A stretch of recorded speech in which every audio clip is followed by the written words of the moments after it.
Seja bem-vindo, seja bem-vinda à nossa live aqui sobre gramática. Eu tô aqui para ajudar você a passar na UEA. Ai, professora, mas na verdade, eu tô aqui também e tô interessada em outra universidade. Ótimo! Nós estamos com um objetivo principal, mas vocês sabem como é português, né? Tá em todas. Então vem comigo que com certeza você vai aprender, nem que seja um pouquinho. Mas vamos lá. A promessa dessa live é: quais são os assuntos mais cobrados na UEA? Quais são eles? Em gramática, são esses daí na sua tela. Morfologia, concordância nominal, concordância verbal, regência nominal, regência verbal e análise de charges e quadrinhos. Nós vamos ver hoje um pouquinho de cada um. Para você que já estudou gramática na vida, você deve estar se perguntando: gente, como que ela vai passar isso tudo em uma aula só? Eu vou dar algumas dicas, e são dicas de milhões. E quem é ela? Quem é essa professora que já chegou prometendo entregar tudo?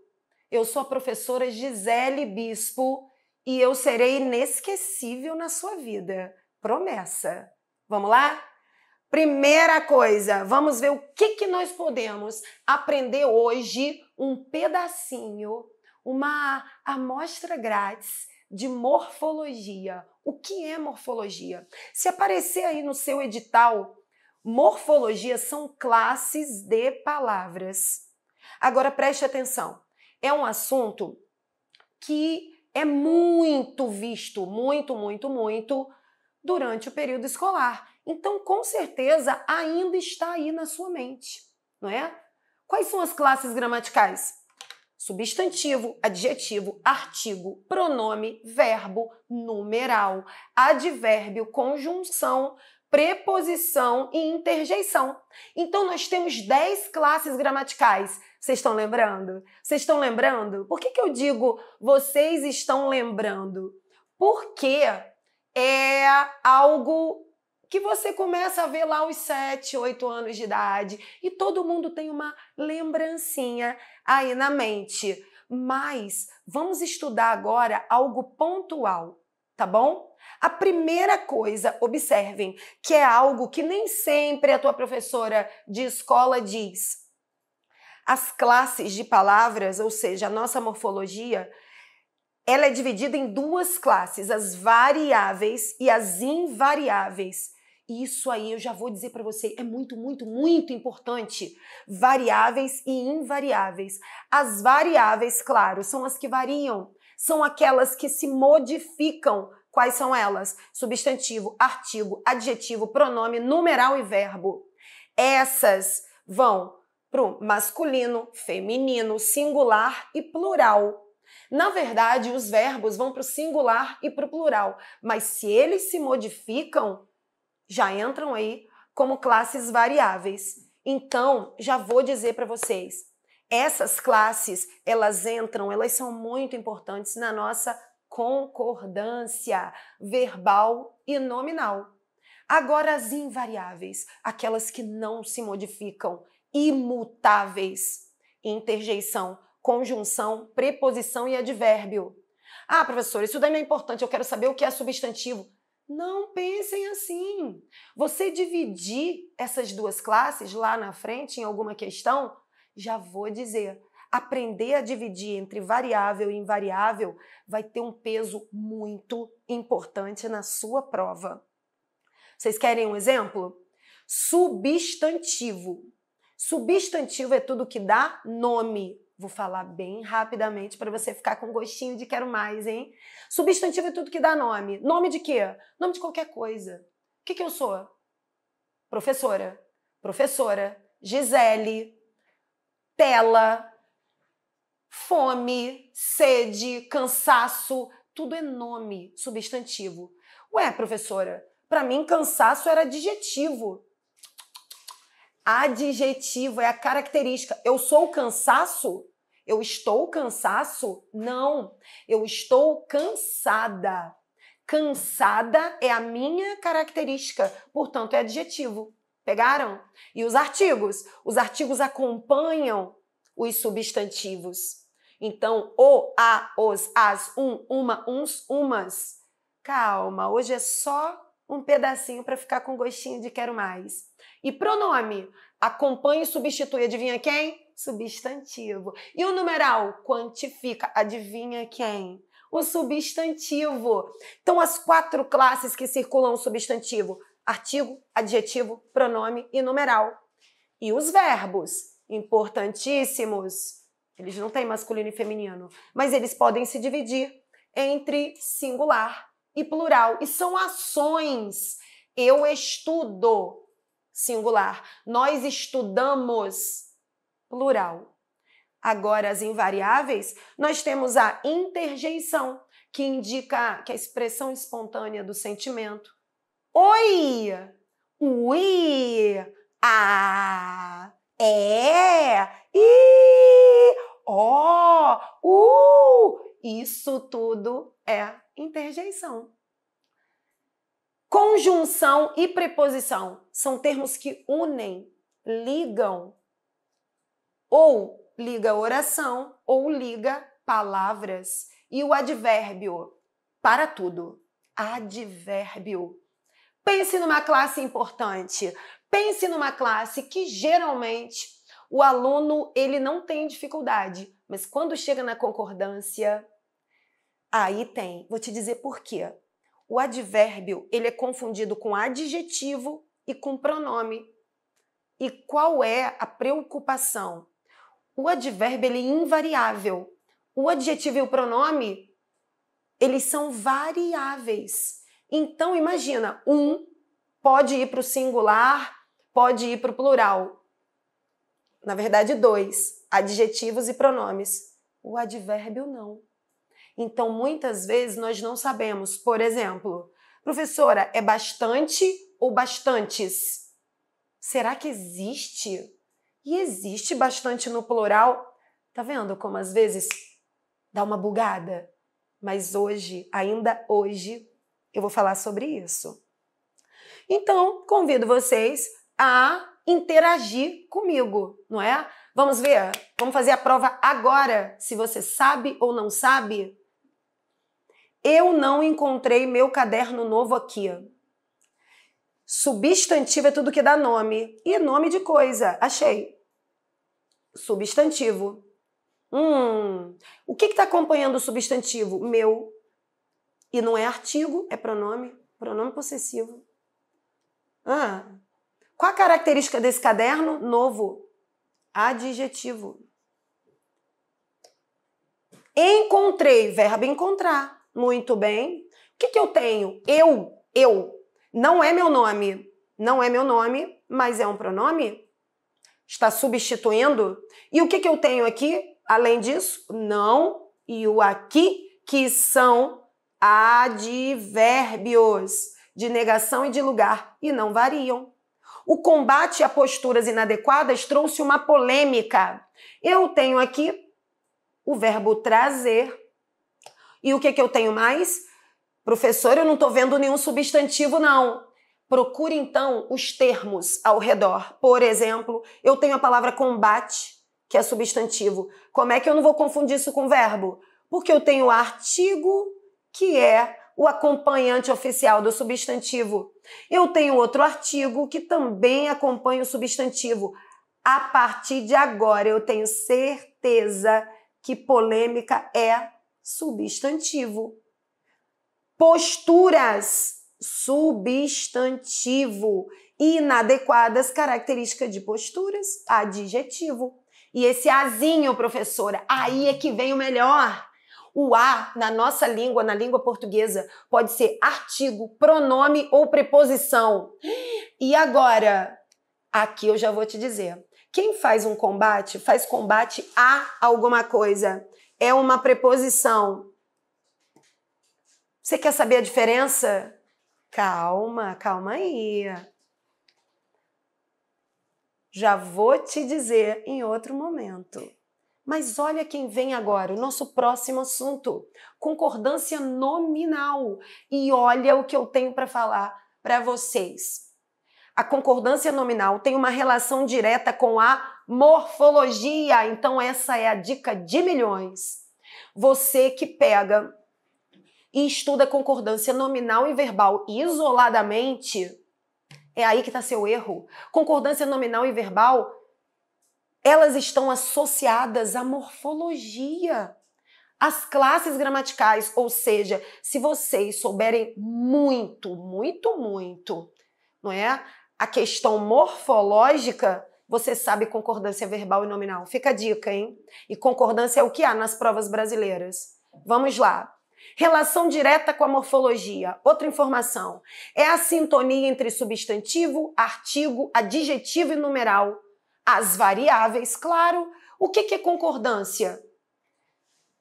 Quem manda na concordância nominal é o substantivo. Ele é o rei, ele é o principal.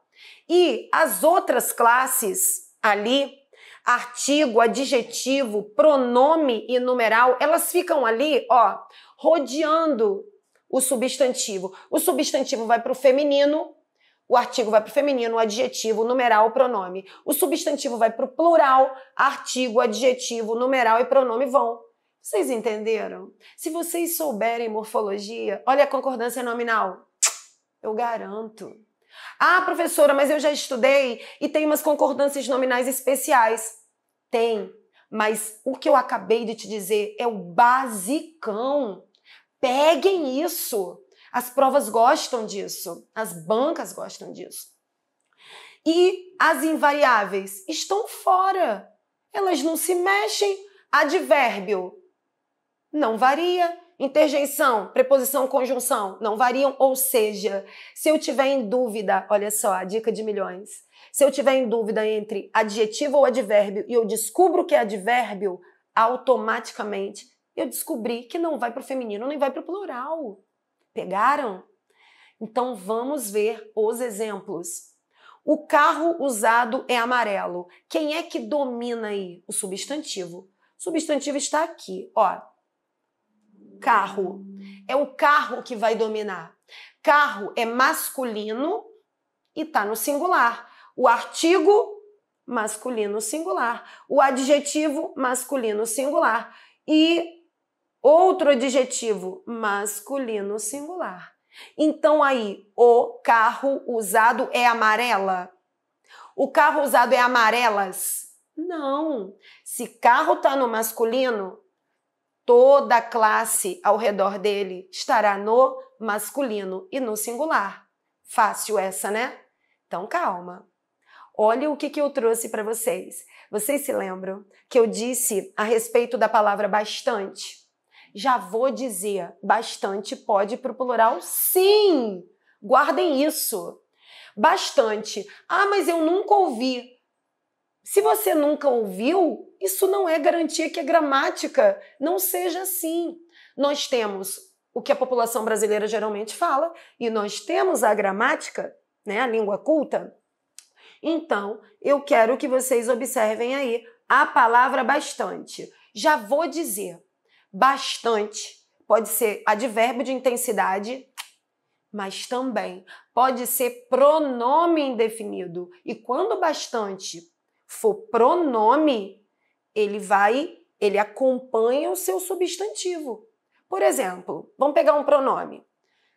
Minha caneta, minha canetas, minhas canetas. Entenderam? Ah, o sh aqui e o sh aqui. Então, o bastante, ele vai junto também, tá? Eu fiz bastante questões e corri bastante ontem. A arte da morfologia é a arte das relações entre as palavras. Então, fiz bastante questões. Esse bastante está ligado a que palavra? Questões. E questões é substantivo. Advérbio, nunca, nunca, nunca, se refere a substantivo. Então, se questões está no plural, bastante teria que estar no plural. Ou seja, errado. Não é fiz bastante questões. Fiz bastantes questões, tá vendo? Bastantes questões. Agora vamos para o outro. Corri bastante ontem. Corri é a intensidade com que você correu, ligado a verbo. Pronome nunca se refere a verbo. Quem se refere a verbo é o advérbio. E advérbio varia? Não, não varia. Questão fácil. Questão que se eu pego isso numa prova, sabe quanto tempo você vai resolver uma questão dessa? 30 segundos. 30 segundos você já resolve. Deixa o seu tempo para uma coisa de uma física, de matemática. Olha aí. Você quer outro caminho? Eu te dou. Troca pela palavra muito. Olha só. Fiz muitas questões, mas corri muito. A regra do bastante é a regra do muito. Se o muito não varia, bastante também não. Mas se o muito tem a possibilidade de ir para o plural, o bastante também vai. Fica a dica, hein? É curioso há muitos anos a situação da empresa. Pega essa. É curioso há muitos anos a situação da empresa. Aí eu tô falando isso de boa. É curioso há muitos anos a situação da empresa. Tá certo ou tá errado? Errado! Por quê? Quando eu falo em concordância nominal, você vai pensar em feminino, masculino, singular, plural. O que eu tenho que ver aí, professora? O substantivo. Qual é o substantivo? Situação. Olha o meu substantivo aqui. Então vamos lá. O que está rodeando? Certinho. A situação da empresa. A situação da empresa é o que, gente? Curioso? A situação é curioso? A situação é curiosa. Errinho básico. Professor, é só o O pelo A. Vocês não estão entendendo? Esse negócio que no dia a dia todo mundo fala que é frescura, a gramática entende como falta de concordância nominal. E tá pensando que eles vão tirar ponto só da sua prova objetiva? Da sua redação também. Então, ó, bora prestar atenção, hein? Concordância verbal. A banca adora. E eu também. Se lá a concordância nominal tinha uma relação direta com a morfologia, agora tem uma relação direta com o sujeito. Sujeito. Então, olha o que eu disse aí. Eu digo sempre a todos os meus alunos, nesses 26 anos de profissão. Se você não sabe concordância verbal, o seu problema não é com concordância, o seu problema é com sujeito. Volte e estude sujeito. Professor, eu não sei, então volte.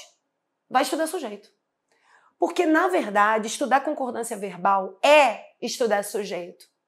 Por quê, meus amores? Porque a regra básica, o basicão da concordância verbal é o verbo sempre concorda com o seu sujeito. Eu costumo dizer que o verbo é dominado pelo sujeito. Quem manda no verbo? O sujeito. Entendeu? Quem é que manda no verbo? O sujeito.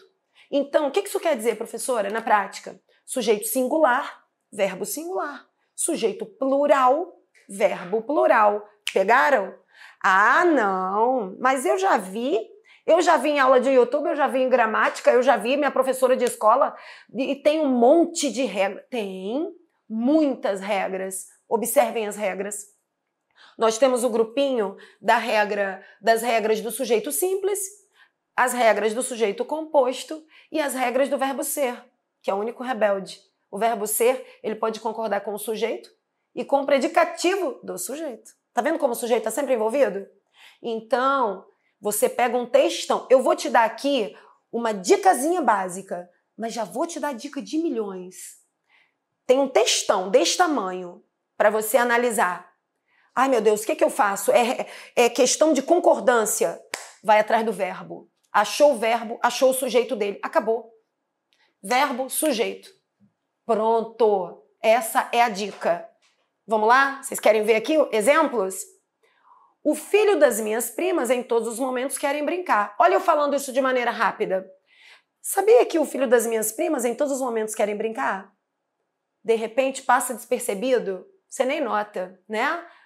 Geração WhatsApp? Nem nota. E vai. E segue o bonde.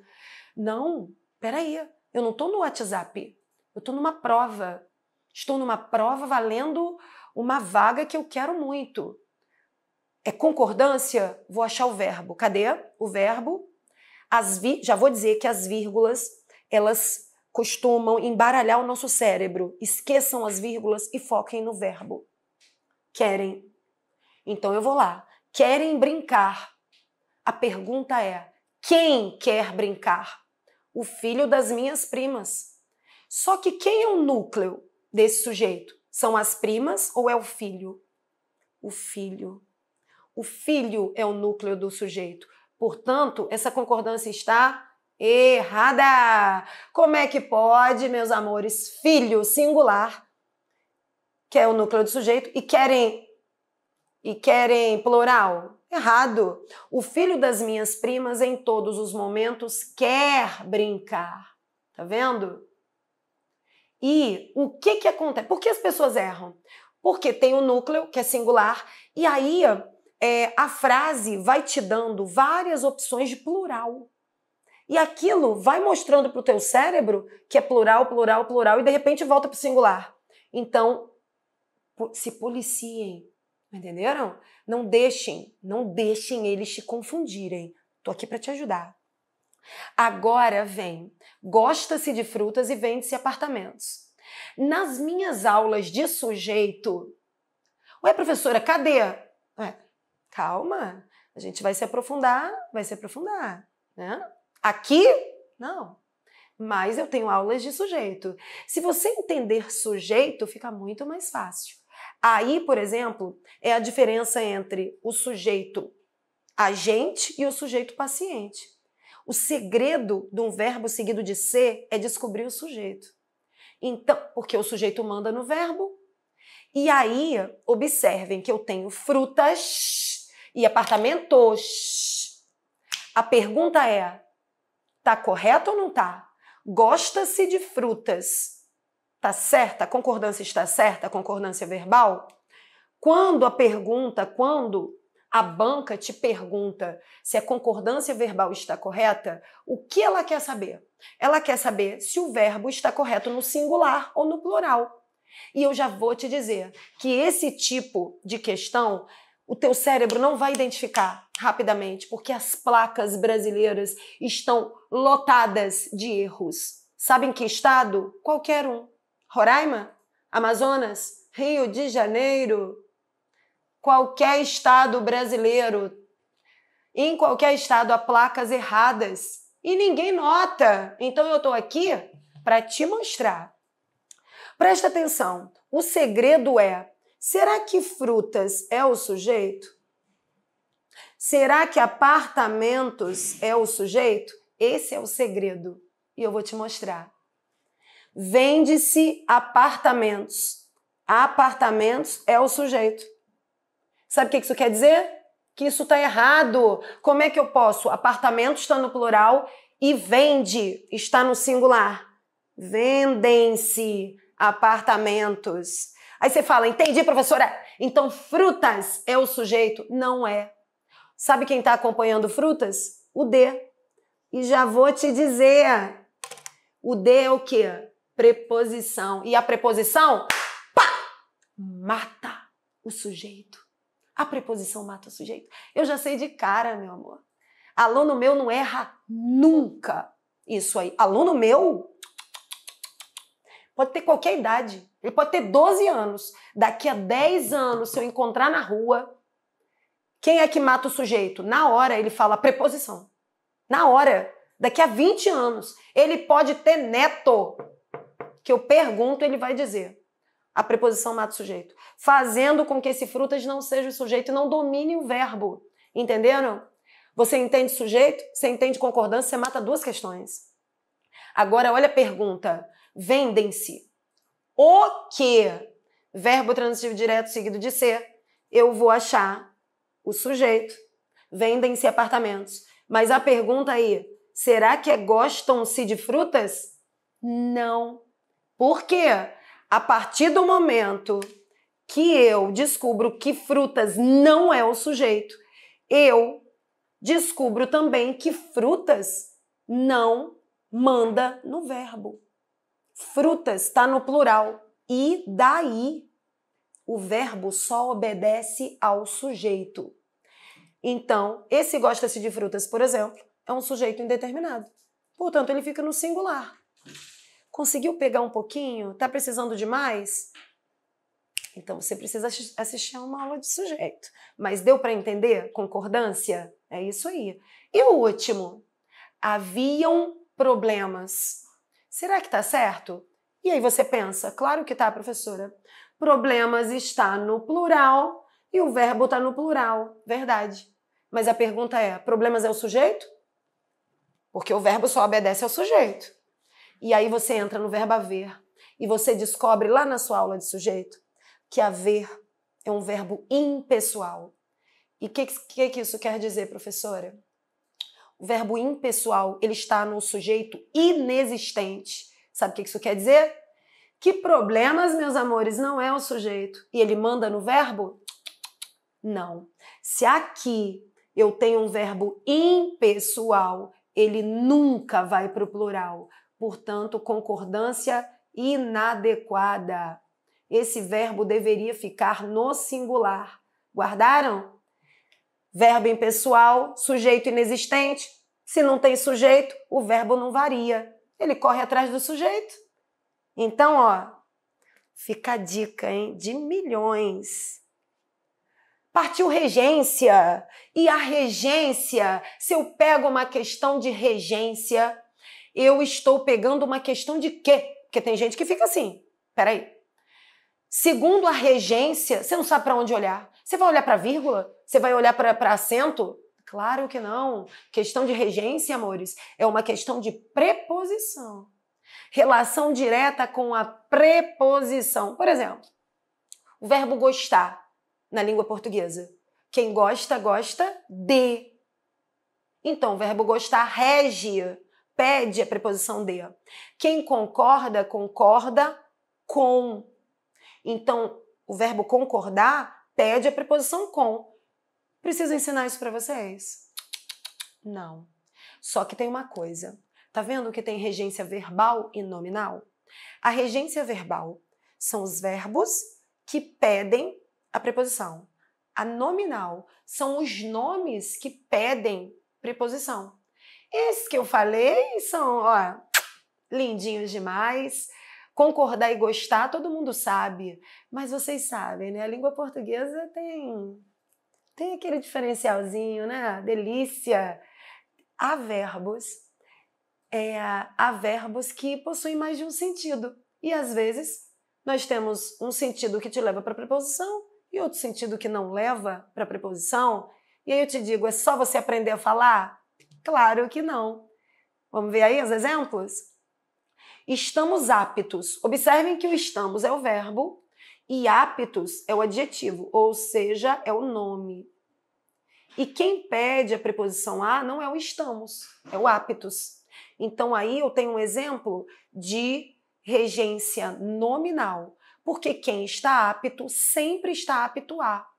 Lembra que eu disse que a morfologia é muito importante?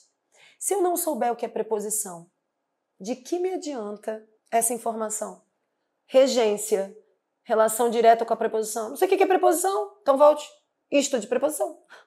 Então, ó, preposição é o termo que une palavras e é necessária. A preposição é necessária. Ó, todo mundo que está apto a alguma coisa.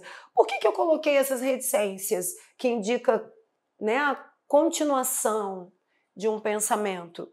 Porque não interessa o que vem depois. O que interessa é que esse a tem uma relação com a palavra apto. Por isso é preposição.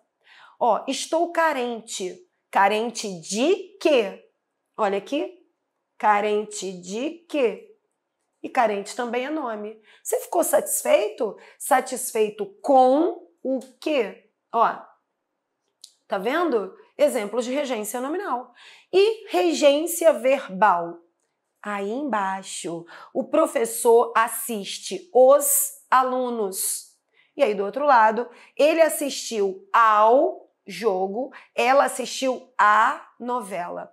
Agora, exemplo de verbal. O verbo é assistir. Amores, é o exemplo de verbo que eu acabei de falar agorinha. Verbo que possui mais de um sentido. Eu tenho o verbo assistir, de ver. Vocês estão fazendo isso agora comigo. E eu tenho assistir de ajudar, de dar assistência. Observem as frases. O professor assistiu os alunos, mas ele assistiu ao jogo. Ninguém fala assim quase, né? Ninguém é muito amplo, mas quase ninguém fala assim. A gente fala assim, ei, você assistiu o jogo e tá errado. Por quê? Quando eu digo que o professor assiste os alunos, é no sentido de ajudar e não pede preposição. Isso aqui é só um artigo. Mas o verbo assistir, de ver, não é? O que vocês estão fazendo agora, pede a preposição a. Então, se é no sentido de ajudar, quem assiste, assiste alguém. Mas no sentido de ver, quem assiste, assiste a alguém ou assiste a alguma coisa. Por isso que ele assistiu ao jogo. Entenderam? Agora, e se não fosse jogo? E se fosse novela? Porque o que na verdade é esse ao? O que é? É uma preposição que vem do verbo assistir e um o, artigo, que vem do substantivo jogo. Juntou e virou ao. Então vamos para baixo. Eu tenho novela. Assistiu a preposição que vem do verbo assistir, mas novela é substantivo. Ele também precisa de um artigo, então deveria ser assim.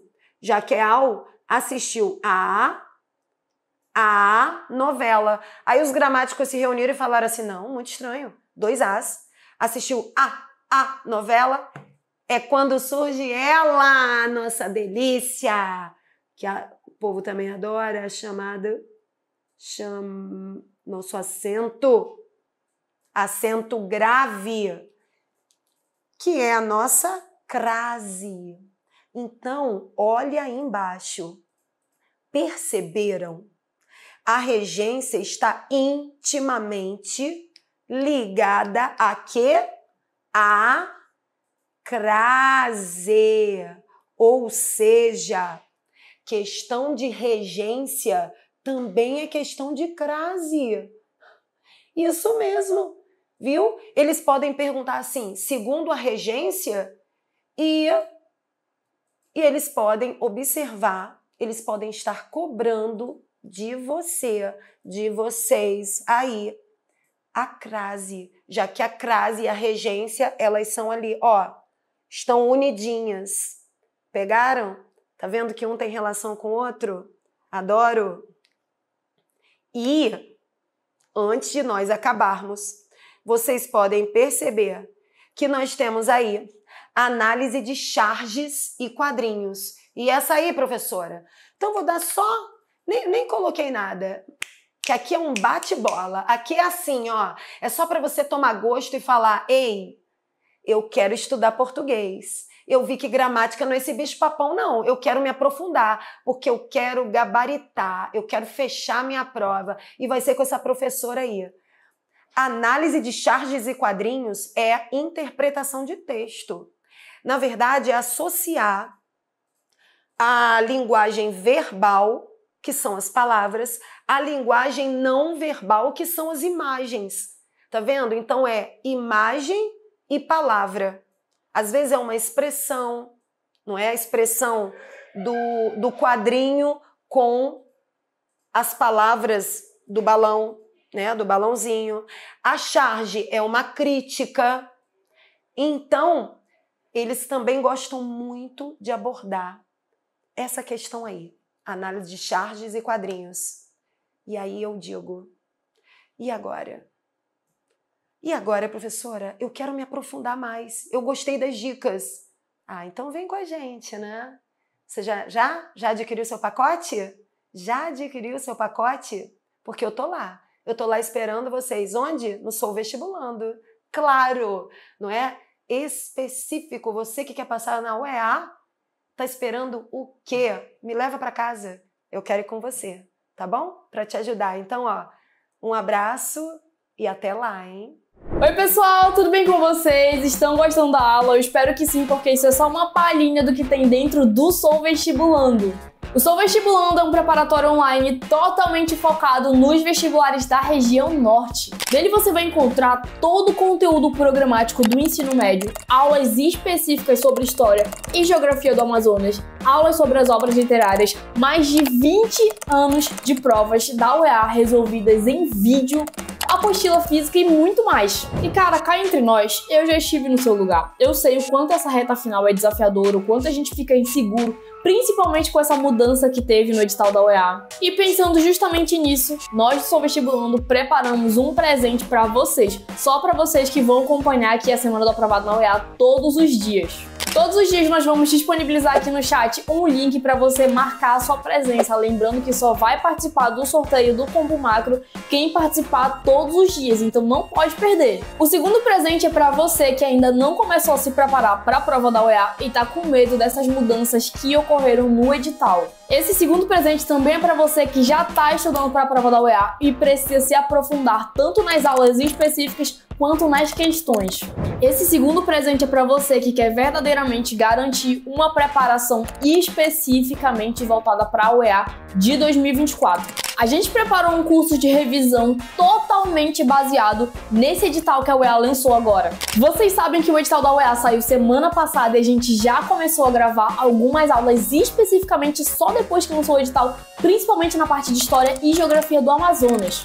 Então vocês vão ter um material extremamente específico para a UEA de 2024, diferentemente aí desses cursinhos genéricos. As vagas para nossa turma de revisão vão abrir no último dia da live, lá no dia 20, e vão ficar abertas por tempo limitado, então fica ligado. Além disso, a gente vai abrir uma oferta exclusiva imperdível só para os primeiros que garantirem o acesso, então fica atento. Mas é isso, pessoal, eu desejo uma ótima aula a todos vocês e aproveitem o conteúdo. Olá, pessoal! Para quem não me conhece, eu me chamo Ana Paula, sou professora de Biologia e hoje a gente vai dar uma olhadinha aqui, vai dar uma super revisada aí para a gente poder fazer a prova da UEA, revendo aí alguns conteúdos, né, que são mais cobrados aí para essa banca. Para a gente começar, vamos falar um pouquinho aqui sobre ecologia, né, a mãe aí nos estudos dos ecossistemas. Não tem como a gente falar de qualquer coisa relacionada à vida sem falar sobre as relações aí que existem entre o indivíduo e o ambiente onde ele se encontra, tá? E aí eu trouxe aqui algumas questões para a gente poder dar uma revisada, como, vamos falar de ecologia, não tem como não falar de cadeia alimentar, não é mesmo? Vamos lá. Logo após a aula de ecologia, no caminho de volta para sua casa, uma estudante imaginou a seguinte cadeia alimentar: goiaba, larvas, pássaro e gato. Nesse exemplo elaborado pela estudante, vamos ver o que a questão está querendo, né? Bom, antes de a gente resolver essa questão, eu queria falar duas regrinhas para vocês quando a gente fala de cadeia alimentar, né? A cadeia alimentar nada mais é do que o fluxo de energia no ecossistema. E aí a gente tem duas regrinhas aí principais quando a gente fala de cadeia alimentar, né? E fluxo de energia, que é o principal. A primeira é: a energia diminui ao longo da cadeia, tá? Não tem como essa energia, ela vai diminuir ao longo da cadeia, ou seja, a energia começa full, lá em cima. Primeiros aí da cadeia alimentar, seres fotossintetizantes, que a gente vai chamar aí de produtores. No caso desse exemplo aqui, a gente tem a goiaba. Então, na goiaba, a energia de fato começa ali em 100%. Só que, quando vai para o próximo nível trófico, não tem mais como ter 100%, porque a própria goiaba, ela vai precisar usar parte dessa energia para se manter viva, para se reproduzir, produzir seus frutos, inclusive, né, para a gente poder comer. Então, parte dessa energia ela acaba gastando para se manter viva. Quando a larva ela se alimenta da goiaba, ela já não tem mais 100% de energia ali, né? Digamos que fique aí uns 80%, ok? Quando o pássaro se alimenta da larva, ele também não vai ter mais a quantidade X de energia que tinha na larva, porque essa larva também gastou parte dessa energia para se reproduzir, para crescer, para sobreviver, né? Parte dessa energia é liberada para o meio também. Então a energia, ela não tem como, ela vai diminuir ao longo da cadeia, e isso é regra, a energia não aumenta, ela só diminui ao longo da cadeia. A segunda regra é para a gente brincar justamente com a setinha. A cadeia, ela é unidirecional. Ok? Essas setinhas aqui, elas não são à toa, elas só têm uma direção. Não tem como a goiaba se alimentar da larva, a larva se alimentar do pássaro e assim por diante. Então a cadeia, ela é unidirecional e a energia diminui ao longo dessa cadeia, né? Temos duas regrinhas aí principais. Então vamos lá ver aqui as nossas alternativas. A matéria tende a diminuir ao longo dos níveis tróficos. Acabamos de falar sobre isso. O que diminui ao longo dos níveis tróficos, né? Ao longo dessa cadeia alimentar, não é a matéria. O que vai diminuir ao longo da cadeia é a energia, tá? Então aí a gente cancela, elimina aí a letra A. B, a energia assimilada abastece 4 níveis tróficos. Quantos níveis tróficos a gente tem aqui? Ó, 1, 2, 3 e 4. Então, ok, nós temos 4 níveis tróficos e a energia assimilada abastece todos esses níveis? Abastece, não é mesmo? Temos aqui, então, a nossa resposta, mas eu não posso deixar de ler as próximas alternativas, né? Então, eu não risco, eu vou deixar ela aqui em stand-by e vou ler as demais aí. O gato é um consumidor quaternário. Gente, cuidado, hein? Não vão confundir esse 4 aqui com ele ser um consumidor quaternário. O que acontece? A goiaba, ela é o nosso produtor. Se ela é o produtor, o que vem em seguida é o consumidor. Então, aqui a gente tem consumidor primário, consumidor secundário e consumidor terciário. Então, o gato, ele é um consumidor terciário e não quaternário. Elimina aí a C também, com certeza, tá? As larvas são produtoras primárias. Gente, toda a cadeia alimentar, ela começa com um produtor, mas esse produtor, obrigatoriamente, ele precisa ser um ser autotrófico, ou seja, ele produz seu próprio alimento. Quem produz seu próprio alimento? Quem faz fotossíntese. Larva não faz fotossíntese. E cuidado, hein? Larva, minhoca, urubu não são também decompositores, hein? São todos consumidores. Decompositores são só fungos e bactérias, ok? Então, as larvas não são produtoras. Aqui, quem é o produtor é a goiaba, né? O vegetal consegue realizar fotossíntese. A goiaba é um produto, um fruto de um ser heterótrofo. Acabamos de falar sobre isso. As plantinhas são seres autotróficos. Ou seja, né? Essa alternativa está errada. Cancela também. Então, realmente, aqui a gente vai ficar com a nossa letra B. Maravilhosa, tá? Então, de fato, a energia que é assimilada na cadeia, né? Ela vai abastecer todos os níveis. Toda a cadeia alimentar, ela precisa ser autossustentável. Então, esse é o foco aí, quando a gente fala da questão energética. E aí, só pra gente dar uma revisada aqui bem básica, tá? Toda energia, ela vai entrar no nosso planeta através, né, o primário de tudo, o nosso Sol. Para fazer fotossíntese precisa ser luz do Sol? Não precisa ser luz do Sol. Mas para começar uma cadeia alimentar, imagina que você está no ecossistema, vai ter uma lâmpada artificial? Não vai ter. Então todo ecossistema aqui, toda a cadeia alimentar, ela começa com a capacidade do primeiro organismo, que a gente vai chamar de produtor, de conseguir absorver essa energia luminosa. A grande questão aqui é que esse ser é o único que consegue absorver energia luminosa e transformar em energia química. E essa energia química é a que vai ser usada pela cadeia alimentar, que vai ser usada pelos seres heterotróficos, tá? Nessa cadeia aqui, então, a gente tem produtor, consumidor, aí a gente tem o consumidor primário, o secundário, o terciário e o consumidor quaternário, que nesse caso vai ser o final, e sempre no fim das cadeias a gente tem aí os seres decompositores que têm uma relação extremamente importante, né? Eles vão fazer a reciclagem dos nutrientes. Então a gente morre, nosso corpinho aqui cheio de nutrientes, vai para onde? Os decompositores, eles fazem esse papel de devolver para a natureza. Nada se perde, nada se cria, tudo se transforma. Então ele devolve para a natureza esses nutrientes para não serem perdidos, tá? Então, nossa cadeia alimentar tem esse tipo de relação. Lembrando aí que, né, não tem como a gente falar de ecologia sem relembrar os conceitos básicos de ecologia. Então, quando eu falo de ecossistema, né, a gente está falando sobre o quê? A gente está falando sobre uma relação que existe entre os seres vivos e o ambiente onde eles se encontram, né? Isso é o ecossistema. A relação entre os seres vivos, entre eles mesmos, né, e o ambiente onde eles se encontram, né, de tudo aquilo que eles são dependentes. Temos aí o conceito de população, um dos mais interessantes, que é o nicho ecológico, que é justamente o que aquele indivíduo ele faz naquele ambiente, qual é a importância dele, com o que ele trabalha naquele ambiente, né? Ele está saindo de manhã ou ele está saindo de noite para caçar? Então, o que ele faz naquele ambiente ou ele deixa de fazer é justamente a questão do nicho ecológico. Fatores bióticos, tudo que tem vida, fatores abióticos, o que não tem vida, e, consequentemente, a relação entre eles, já que nós mesmos, né, somos seres vivos, mas somos altamente dependentes do ambiente onde vivemos. Bom, então a gente vai agora para a queridíssima genética, vou deixar parte aí dos meus assuntos preferidos dentro da biologia, mas que acaba sendo terror aí para uma galera, né? Que eu selecionei uma questão um pouquinho, né, de 2022 para a gente aí trabalhar alguns conceitos da primeira leite materna. Então, uma determinada característica genética humana é condicionada por apenas um par de alelos autossômicos. Para quem não lembra aí, né, desse termozinho, os nossos cromossomos eles são divididos em cromossomos autossômicos e cromossomos sexuais.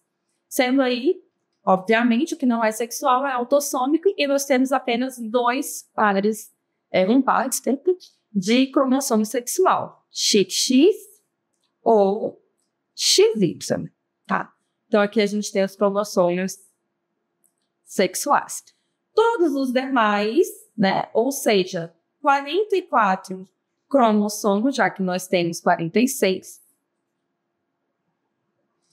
são cromossomos autossômicos, ok? Então, a questão ela deixa eu entender que é uma característica relacionada a um cromossomo que não é sexual, que se segregam de forma independente. Justamente ele traz aí a primeira leite materna. Considere que a mulher de um casal heterozigoto para essa característica esteja grávida. Aqui eu já diria logo para vocês, comecem a retirar as informações que a questão está te dando, tá? Então a questão está te dizendo o quê? Um casal heterozigoto, ou seja, a gente vai trabalhar com os alelos azan, azim. A questão ela já está te dando essa informação e com essa informação você resolve tudo o restante, tá? Então, o primeiro ponto é você saber diferenciar o que é um homozigoto dominante, um homozigoto recessivo e um heterozigoto. A probabilidade de nascer uma única criança do sexo feminina homozigota dominante para esses alelos nessa gestação será D. Como é que a gente vai resolver essa questão? Primeiramente, a gente vai fazer um cruzamento, né? Já que a gente está falando de um casal. Então, a gente vai fazer o cruzamento. Como ele mesmo falou, o casal é heterozigoto. Então, tanto o homem quanto a mulher são azão, azinho para esse gene, tá? Aí a gente faz um cruzamento, né, básico, pode fazer pelo quadro de Punnett, eu costumo fazer direto assim, eu acho mais simples, então azão, azão, azão, azinho, azão, azinho, porque o dominante ele sempre vem na frente, e azinho, azinho. A questão, ela tá te pedindo uma resposta específica. Ela tá te pedindo uma criança homozigota dominante. Então, você tem que saber o que é um homozigoto dominante. Nós temos 3 variedades, que é o azão, azão, o azão, azinho e o azinho, azinho. Sendo o azão, azão homo, né, vem justamente da questão igual, e hétero vem da questão diferente. Então, como a gente pode observar, azão, azão e azinho, azinho são homo, porque eles são iguais. E aí, como é que a gente vai diferenciar quem é dominante e quem é recessivo? Dominante é o grandão, não tem pra onde correr, né? Então, o azão, azão vai ser o homozigoto dominante e o azinho, azinho, o homozigoto recessivo. Sendo o único diferente, o heterozigoto. Ou seja, se ele tá te pedindo uma criança homozigota dominante, qual é o gene que a gente vai selecionar aqui, né? Qual é o genótipo? O azão, azão, que é justamente o homozigoto dominante. Como a gente está trabalhando aqui, alternativas, que eu vou mostrar para vocês agora, ela poderia... Opa. ela poderia estar trabalhando com porcentagem, mas nesse caso ela está te pedindo em fração. Então, você vai responder em fração, tá? Como é que você vai fazer isso? A gente está falando aqui de quantas partes? A gente está trabalhando com 4 possibilidades, né? 1, 2, 3, 4. Qual é a probabilidade de nascer azão? É de 1, porque só tem esse azão aqui, sobre as 4 possibilidades existentes, tá? Então, a gente vai ter aqui 1 sobre 4. A sorte dessa questão é que não existe essa alternativa, porque muita gente acabaria parando por aqui e se tivesse alternativa 1 sobre 4, a pessoa ia achar que está arrasando e, na verdade, ela ia errar a questão. Por quê? Porque a questão ela não está te pedindo só isso, né? O fato de não ter um quarto aqui ia te fazer repensar a sua resposta, mas se tivesse e você não tivesse atento, você erraria a questão. A questão, além de estar te pedindo um homozigoto dominante, ela está te pedindo uma criança do sexo feminino. Ela está especificando qual sexo ela quer saber, qual seria a possibilidade de nascer. Quando ela está te pedindo, a gente tem uma regra na probabilidade. Se ela está te pedindo uma característica e outra, você vai utilizar vezes. Se ela está te pedindo, né, a multiplicação. Se ela está te pedindo uma coisa ou outra, você vai usar a soma.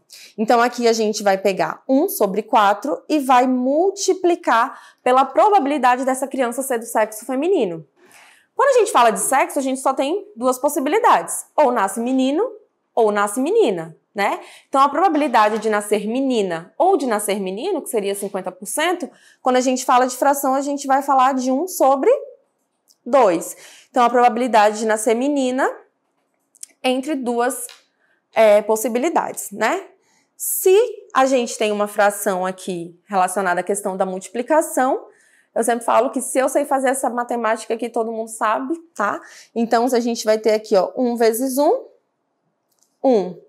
4 vezes 2, 8. Então, a nossa resposta final é 1 sobre 8, né? A gente tem aqui a alternativa B. Então, como eu falei, se tivesse uma alternativa 1 sobre 4, seria muito perigoso, né? Muita gente acaba errando essa questão por falta de atenção. Então, sempre leiam a questão, percebam o que a questão está pedindo, risquem a prova, né? Façam esse processo aí, ó. A questão está pedindo feminino e homozigoto dominante. Ok? Vamos lá. Uma outra questão para a gente falar em genética, né, que acaba sendo um pouquinho terrorista, é a questão do heredograma, né? Essa questão que eu trouxe para a gente justamente conversar um pouquinho sobre ele e definir algumas alternativas aqui, tá? Então aqui a gente tem o heredograma. Uma das informações mais importantes que a gente tem é que a gente precisa saber que a bolinha representa o sexo feminino, o quadrado representa o sexo masculino, tá? Quando a gente tem um tracinho aqui entre eles, significa que a gente tem um casamento, a gente tem uma relação. E nesse caso aqui, essa relação gerou 3 filhos, né? 2 meninas, 2 bolinhas aqui, e um menino, né? Ou seja, a menina mais velha, a menina mais nova e o menino aqui que é o filho do meio, né? Aqui do ladinho a gente tem as gerações. Então, a gente tem primeira geração, segunda geração e terceira geração, tá? Outra informação extremamente importante que a gente tem aqui é quando o indivíduo é afetado. O que é um indivíduo afetado? Vai depender do que a questão está te perguntando. Nesse caso, ela está falando o seguinte: no heredograma, os indivíduos representados pelos símbolos escuros, né, ou seja, os pintadinhos, são portadores de determinada característica genética. Essa característica é condicionada por apenas um par de alelos autossômicos. Já comentamos ainda agora sobre isso. Nessas condições, conclui-se que tal característica genética. Aí a gente vai olhar as alternativas, tá? Nesse caso de questão, nesse tipo de questão, eu falaria pra gente ir eliminando. Mesmo, tipo, dá pra gente entender o que é o heredograma, o que ele tá mostrando, daria. Mas a gente precisa entender o que a questão quer, tá? Então seria mais interessante fazendo a eliminação aqui. Então a gente tem, né? A. Está ligada ao cromossomo sexual Y. Gente, se você não presta atenção, você deixa passar batido ali, A própria questão, ela elimina essa alternativa, porque ela fala, essa característica é condicionada por apenas um par de alelos autossômicos. Como a gente viu ainda agora, os autossômicos são justamente os pares que não são sexuais, ou seja, X e Y, né? XX no caso da mulher, XY no caso do homem. Então, se é uma característica, né, ele não fala se é doença, mas se é uma característica de um cromossomo autossômico, a gente já consegue eliminar a A e a D, já que a A fala está ligada ao cromossomo sexual Y e a D fala está ligada ao cromossomo sexual X, tá? A B, ela traz essa mesma questão, que é influenciada pelo sexo. Ou seja, algumas características, é só a gente parar para raciocinar um pouquinho, elas estão presentes no nosso cromossomo X e no nosso cromossomo Y. Então, essas características, a gente fala que é uma característica ligada ao sexo, tá? Então, se ela é ligada ao sexo, ela não pode ser autossômica. Então, a gente também vai eliminar aqui a letra B, tá? A C fala que é uma característica recessiva e a fala que é uma característica dominante. Como é que você vai saber isso? Pessoal, vamos raciocinar. Se essa característica fosse dominante, ela estaria muito mais presente nessa família, tá? É uma questão óbvia, mas quem não conseguir compreender muito, vai ter que fazer uns cruzamentos aí para fazer esse experimento. Mas só a gente parar para observar. Por exemplo, se fosse uma característica dominante, significaria que os indivíduos não afetados, né, ou seja, o que não está pintado, seriam recessivos. Ou seja, esse seria azinho, azinho, esse seria azinho, azinho. Aí a gente já elimina, porque se esse é azinho, azinho, esse é azinho, azinho, não vai ter como nascer esse aqui. Se isso aqui for condicionado pelo dominante, deu para entender? Espero que sim, né? Se ele diz que isso aqui é dominante e o normal aí, né, quem não tem a característica seria recessivo, não teria como nascer isso aqui, porque azinho com azinho só vai dar azinho, não tem para onde correr, tá? Então não tem como essa característica ela ser dominante, tá? Mas tem como essa característica ser recessiva, né? Se a gente tem aqui, ó, azinho, azinho, azinho, azinho, azinho, azinho, vai ter alguma coisa aqui, azinho, azinho, azinho, azinho, e aqui azinho, azinho, aqui sim existem essas possibilidades, porque aqui você está trabalhando com azão, azinho. Se esses indivíduos forem azão, azinho, você tem como ter aí os filhos azinho, azinho, porque vai ter como cruzar, ok? Aí, ficou em dúvida? Volta na questão anterior, porque a gente acabou de fazer esse cruzamento. Azão, azinho com azão, azinho. Tenha lá as possibilidades. Então, qualquer heredograma que a gente for ler, a gente pode fazer essas brincadeiras aqui. Ficou em dúvida? Não sabe como ler? Fica testando os cruzamentos que vai dar certo, tá? Então, só tem como, gente, essa característica ela ser recessiva, ok? E é isso aí. Em outras questões de genética, sempre façam o seguinte, né? Leiam a questão, grifam o que a questão está te pedindo, vê se o casal é heterozigoto, se a informação ela é dominante, se ela é recessiva, de qual doença você está falando, dá para montar a partir de uma interpretação. Montando o cruzamento, não tem muito como dar errado, tá bom? Continuando aqui na nossa revisão, a gente tem um conteúdo aí de citologia e metabolismo. Citologia sendo o conteúdo básico da biologia, né? Tudo que envolve célula tem que estar na ponta da língua. Então, eu não trouxe aqui questões muito básicas, né, encontradas, como questão de diferenças entre células procariontes e eucariontes. A gente precisa ter em mente de cara, né, lembrar aí dessas características básicas. Toda célula tem material genético, citoplasma e membrana plasmática. Células procariontes não têm uma carioteca, uma membrana nuclear, individualizando ali o material genético do restante da célula. Já uma célula eucarionte, né, ou seja, de núcleo verdadeiro, tem uma carioteca, uma membrana nuclear individualizando o DNA do restante da célula, né? Característica básica aí de diferença. No mais, a gente tem as diferenças relacionadas às organelas. Entre célula animal e célula vegetal, diferença básica, a célula vegetal tem algumas estruturas que não são encontradas na célula animal por questões óbvias. Fazemos fotossíntese? Não. Então, obviamente, a planta, a célula vegetal, ela tem algo que a gente não tem, que faz com que ela consiga realizar fotossíntese, que é o quê? O cloroplasto. Então, a gente encontra cloroplasto, vacúolo e parede celular na célula vegetal, estruturas que não são encontradas aí na célula animal, tá? Lembrando também que os únicos seres procariontes são as bactérias, não precisa ficar decorando essa informação. Procarionte é bactéria, bactéria é procarionte, apenas, tá bom? E aqui eu trouxe algumas questões relacionadas a transporte através de membrana, tá? Uma questão básica aqui que a gente tem, vamos lá. Alguns sais minerais se deslocam a favor do gradiente de concentração. O que é favor do gradiente de concentração, né? A gente vai estar relacionando aqui gradiente de concentração. Então, um vai ter mais de algo, né? E o outro vai ter menos desse algo. Então, vai depender do que a gente está falando. Eu posso falar que aqui tem mais água, no outro tem menos água, e eu posso falar que aqui tem mais sais minerais, né? Ou qualquer outra estrutura que a gente vai chamar aí de soluto, tá? No caso aqui, a questão começa falando sobre sais minerais. Então, sais minerais, a gente está falando aqui de soluto, né? Então, se deslocam a favor do gradiente. Se ela se desloca a favor do gradiente, se ela se desloca a favor do gradiente de concentração, significa que ela vai de onde tem mais para onde tem menos. Isso é ser a favor do gradiente de concentração, tá? Tudo que é a favor do gradiente de concentração não tem gasto de energia, então se não tem gasto de energia, é transporte passivo. Mas beleza, não é nem isso que a questão está pedindo. Do solo para o interior da célula da raiz, né? Vamos falar das plantas que nem todo mundo gosta aí, mas é importante a gente entender o funcionamento, a fisiologia da planta. Por meio, e ele quer saber por meio de onde. Eu vou dar logo aqui as alternativas, porque fica mais fácil a gente trabalhar, né? Você vai ler, você vai lembrar o que significa e você consegue ir eliminando.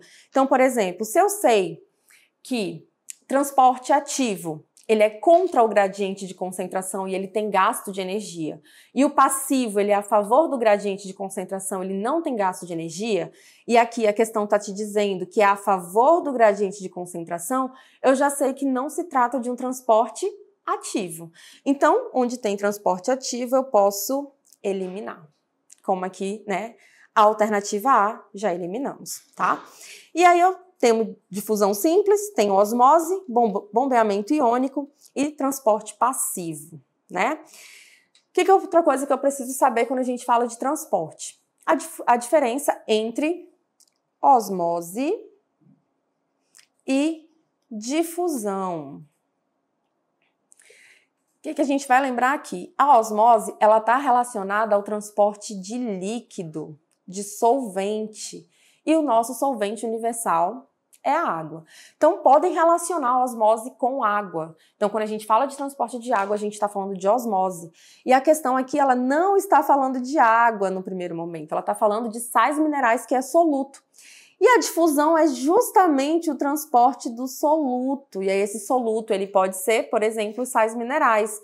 Um dos mais famosinhos, principalmente aqui a gente falando sobre raiz, né? Temos o NPK, nitrogênio, fósforo e potássio, super importantes aí para nossas plantas, tá? Então, eu já sei que no transporte de soluto, esse soluto vai ser transportado através de difusão. A única alternativa aqui que tem difusão é justamente a B. Porém, poderia ser a E, porque a E ela não está especificando qual é o transporte, ela está dizendo que é transporte passivo. E a difusão, ela é um transporte passivo. Então, a gente não elimina a E ainda, ok? Mas a gente já pode eliminar a C e a gente pode eliminar a D, tá? Lembrando que a questão está pedindo respectivamente, então ela quer na ordem do que ela está te pedindo. Temos que falar sobre isso sim, porque muitas vezes tem gente que não sabe, fica em dúvida e às vezes erra a questão por conta de algo simples, tá? Então, a gente sabe que esse caso aqui, a gente vai ter uma difusão que não deixa de ser um transporte passivo, tá? Isso promove um aumento na concentração intracelular, favorecendo a entrada de água na célula da raiz e aí, como eu acabei de falar para vocês, transporte de água sempre relacionem com osmose, tá? E a osmose, ela também é transporte passivo. Então, a gente tem transporte ativo que é só ele, e a gente tem transporte passivo. Dentro de transporte passivo, a gente tem osmose, que é o transporte de água, e difusão. Dentro de difusão, a gente tem a difusão simples, que é esse caso aqui, em que, no caso, o soluto ele vai do meio de maior concentração para menos concentração, só que ele vai pela sua própria energia, né? Através ali da sua própria energia cinética. E no caso do transporte passivo, difusão facilitada, como o próprio nome diz, ele precisa de um facilitador, né? Que costuma muito aí ser as nossas proteínas da membrana, super importantes, tá? Se a segunda a gente sabe que é osmose, a primeira a gente não precisa nem saber, mas a segunda você tem que saber que é osmose, você tem que saber que o transporte de água é chamado aí de osmose. A gente pode eliminar aí a E. E aí só sobra a B, tá? Então não tem nem para onde correr. A gente tem aí transporte dos sais minerais por difusão simples e transporte aí da água através da osmose, tá? Não teria como ser a E, porque a osmose não é transporte ativo. Bora lá. Aqui um desenhozinho esquemático, né, pra gente pensar aqui, tá? Lembrando, gente, o transporte ativo vai do meio para onde tem menos, que é aqui dentro da célula, ó, para onde tem mais, tá? Então aqui a gente tem um gasto de energia aí, o nosso famoso, queridíssimo ATP, tá? Aqui no transporte passivo, que é um transporte onde não há gasto de energia, as próprias moléculas, né, se locomovem aqui, a gente tem entrada de substâncias através da difusão simples, ou seja, através da própria membrana, não precisa de um facilitador. E aqui a gente tem o transporte através de proteínas na membrana, né? Então, essa proteína, ela age como um facilitador nesse transporte. Então, você vai associar esse facilitador com a difusão facilitada. Tranquilinho, tá? A água, ela também vai entrar aqui, né? Então, aqui o H2O entra e sai através da membrana. Não é tão fácil, por isso geralmente a gente tem aí, né, as proteínas ajudando o transporte de água, mas independente de qualquer coisa, transporte de água, transporte de solvente sempre vai ser osmose. Então não se preocupem se a água passa ou não através da proteína, não importa. Transporte de água vai ser chamado de osmose.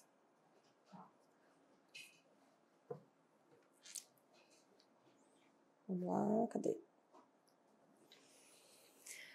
Seguindo, como a gente está falando sobre transporte através da membrana, a gente não tem como deixar de falar sobre o ambiente, né, o meio onde se encontra essa célula para que esse transporte aconteça. Até porque esse transporte ele vai depender do ambiente onde essa célula se encontra.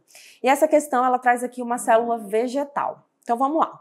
A figura mostra o processo de osmose, né, ou seja, transporte de água. Já falamos sobre isso. Na célula vegetal, em 3 diferentes meios. Tal processo regula a entrada e a saída de água na célula. E aí, como a gente sabe, quem é responsável aí pelo armazenamento da água na célula vegetal é o vacúolo. Uma das estruturas aí presentes só nas células vegetais. O volume do vacúolo celular indica se ocorreu absorção ou eliminação de água pela célula. Então, antes da gente analisar aí as alternativas, já dá pra gente observar essa figura aqui. O que essa figura está mostrando? Ela está te dando 3 meios, 1, 2 e 3, e cada meio desse, ele tem uma célula em um momento diferente, né? Nesse momento aqui, como a gente pode observar, a célula está normal. Quando a célula está normal, a gente fala que essa célula está flácida. Se essa célula está flácida, significa que ela está num ambiente equilibrado, ela está em um ambiente em equilíbrio. Como é que a gente chama um ambiente em equilíbrio? A gente fala que esse meio ele é um meio isotônico. O leito da gata não está muito bonito, mas ok. No meio 2, a gente tem uma célula que claramente o vacúolo está bem inchadinho, né? Como a gente pode observar, esse vacúolo ele está armazenando bastante água. Se ele está armazenando bastante água, de onde está vindo essa água? Essa água só pode estar vindo do ambiente onde ele se encontra. Ou seja, esse ambiente aqui, onde essa célula está, ela está num ambiente que tem bastante água. Então, quando a gente tem um ambiente que tem bastante água, a gente fala que esse ambiente ele é hipotônico. E como é que a gente chama uma célula em ambiente hipotônico? É uma célula inchadinha, que a gente vai dar um nome bonito aí de célula túrgida. Então, uma célula túrgida, ela está no ambiente hipotônico, é quando ela está mais inchada. E o contrário também pode acontecer, que é justamente quando esse vacúolo ele vai perder água para o ambiente, tá? Quando pode acontecer um caso assim? Adoro um exemplo, que é a gente temperar a nossa saladinha, né? A gente pega ali as nossas células vegetais, como alface, tomate, pepino, e o que a gente faz? A gente tempera. Quando a gente tempera, a gente coloca sal, limão, azeite, vinagre. Então, a gente está deixando esse ambiente cheio de sais, cheio de soluto. Então, o que vai acontecer nesse processo? Não tem como. A nossa célulazinha vegetal, ela vai perder água, porque de onde tem mais, vai para onde tem menos, né? Então, se tá cheio de água ali no nosso vacúolo, ele vai sair para o ambiente que a gente colocou bastante sais aí temperando a nossa salada. E o que vai acontecendo com o passar do tempo, né? Inclusive, se você não for comer a salada logo, é melhor você não temperar, porque vai murchar. Então, como é o nome bonito que a gente vai dar? Quando a célula está murcha, a gente vai chamar essa célula de plasmolizada. Uma célula plasmolizada, ela está no meio que tem muitos sais, tem muito soluto. Saladinha temperada. Ela está no meio hipertônico.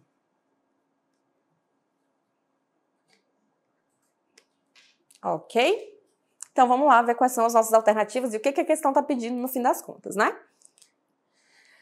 Vamos lá. Com base na figura, conclui-se que o meio 3 é isotônico. Já falamos aqui, o meio 3 ele é hipertônico, então esquece a letra A. O meio 2 é hipertônico. Não, meio 2 é hipotônico. Cancela a B. O meio 3 é isotônico. Eu nem tô lendo o restante, gente, porque a gente já definiu, já expliquei aqui como é que a gente vai observar essa figura, ok?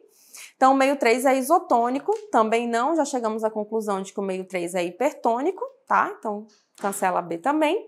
O meio 1 é hipotônico, pois o volume do vacúolo está reduzido. Não, o vacúolo aqui está normal, ele está reduzido onde? No meio 3, né? Então, também não, a gente já definiu que o 1 ele é isotônico. E o meio 2 é hipotônico. Deu certinho, né? Pois o volume do vacúolo está aumentado. Significa que ela tá, né? Que ele tá aí armazenando bastante água e essa água ela tá vindo de algum lugar que é do meio onde está essa célula. Então a gente tem aqui como resposta a letra E. Certinho? Bom, seguindo aqui, vamos falar um pouquinho sobre metabolismo. E o que eu observei aí, dando uma olhada nas últimas provas, nas últimas questões, é que a banca tem pedido muito aí sobre fotossíntese. Quando a gente fala de metabolismo, a gente está falando de fotossíntese, respiração celular, fermentação e quimiossíntese. Tem um tempinho que a banca não tem cobrado aí esses outros processos metabólicos. E aí ela pode vir nesse momento, né, cobrando, ou ela pode se manter aí na questão da fotossíntese. Vamos dar uma revisada aqui bem geral, tá bom? Então vamos lá. A figura ilustra simplificadamente a reação da fotossíntese, né? O que é a reação da fotossíntese? Entrada aqui, ó, de gás carbônico, entrada de água, luz solar. A partir desse processo, temos uma reação química em que vai ocorrer a produção de glicose. Ok. Essa relação, né, essa reação não é tão simples assim, existem vários processos metabólicos, etapas, mas simplificadamente é assim que funciona, né? Então, com relação à reação da fotossíntese, afirma-se que o gás oxigênio é gerado a partir da quebra do gás carbônico. Aí vai a primeira dica, tá? O oxigênio que é liberado durante a fotossíntese, esse oxigênio, ele não é da molécula de gás carbônico. A fotossíntese, ela passa por duas etapas. Na primeira etapa, ocorre a quebra da molécula de água, que é o que a gente vai chamar de fotólise. Então, a gente tem aqui a molécula de água, e quando a luz entra para realizar, né, para fazer essa absorção ali através dos cloroplastos, mais especificamente da clorofila da membrana tilacoide, a luz entra fazendo a quebra da molécula de água. O que acontece nessa quebra? Separa hidrogênio e separa oxigênio. Esse oxigênio aqui é o oxigênio que vai para a atmosfera. Ou seja, esse oxigênio gerado aqui, ele não é do gás carbônico, ele é da molécula de água, tá? Então, não temos aqui a alternativa A. A luz solar é captada de forma homogênea pela folha. Eu vou deixar essa questão aqui em stand-by, essa alternativa em stand-by, para a gente falar já já sobre ela, até porque se você não tem certeza, se você pode eliminar essa alternativa, você deixa ela quietinha aqui, deixa ela em stand-by que depois a gente volta, tá? Vamos lá para a letra C. A água é utilizada para auxiliar a absorção de luz solar pela clorofila. Essa alternativa ela nem faz muito sentido, porque ele fala assim, ó, a água é utilizada para auxiliar a absorção de luz. Gente, não. A luz, ela entra, como eu acabei de comentar, justamente quebrando a molécula de água, que é o que a gente vai chamar de fotólise, né? É a quebra da molécula de água através da luz. Então, a água ela não vai ajudar na absorção, tá? Quem ajuda na absorção aí, quem faz a absorção vai ser a clorofila, né? Mais precisamente a clorofila tipo A. O gás carbônico é assimilado pela planta na forma de glicose. O gás carbônico é assimilado pela planta na forma de glicose. Essa alternativa, ela dá uma bambeada aqui. Ela tá correta, mas você fica meio em dúvida aqui quando ele fala o gás carbônico é assimilado pela planta na forma de glicose. Dá a entender uma coisinha diferente, mas o que essa alternativa ela tá te dizendo? Que ela vai absorver o gás carbônico, ela assimila o gás carbônico, tá?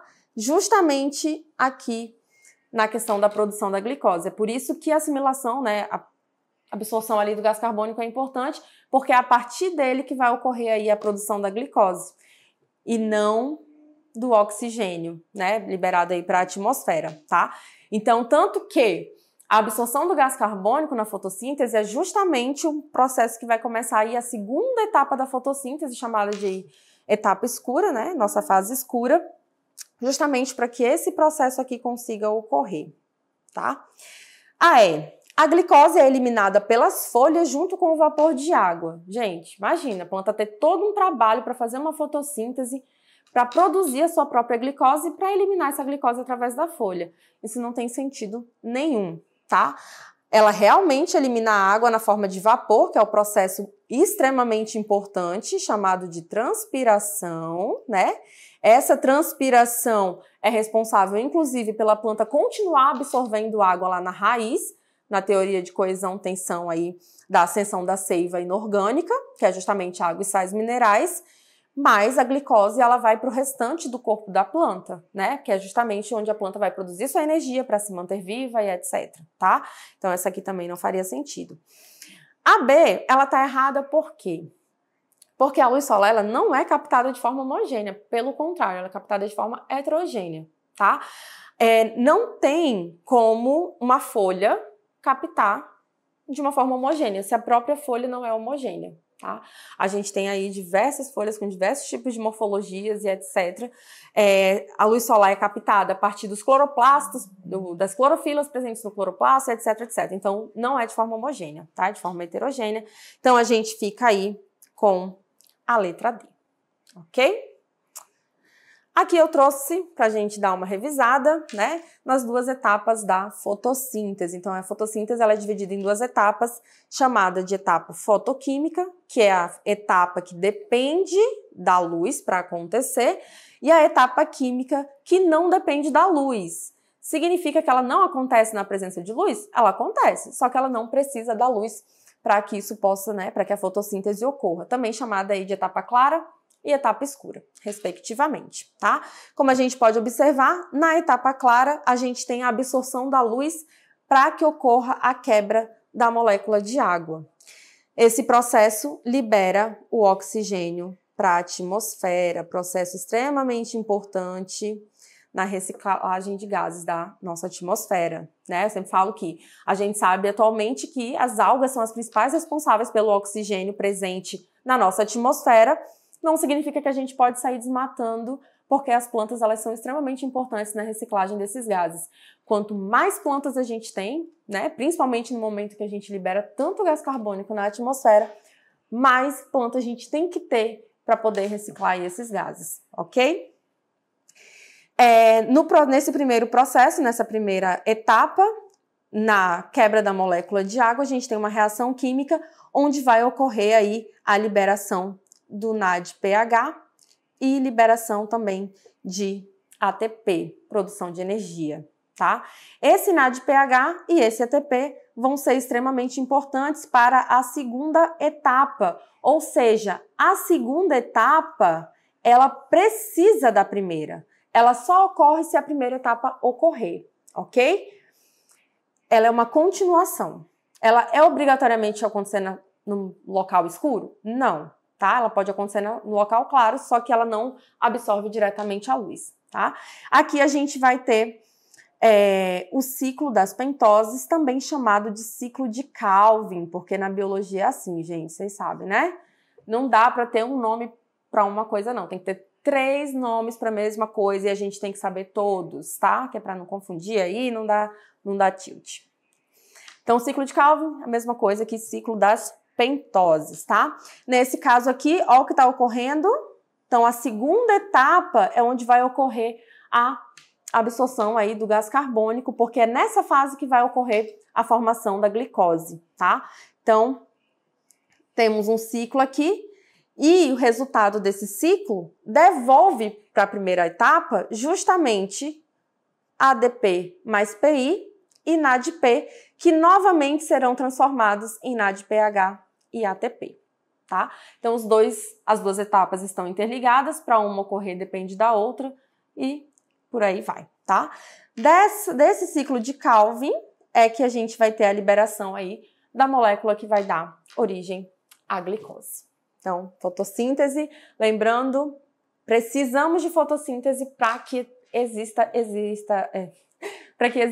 energia no nosso planeta, ela que vai começar todas as nossas cadeias alimentares. Recomendo que vocês deem uma revisada em respiração celular e fermentação, por via das dúvidas, né? Mas como eu comentei, a gente está revisando aqui de forma bem geralzona, e aí, como eu observei, a banca tem cobrado bastante aí sobre fotossíntese, tá?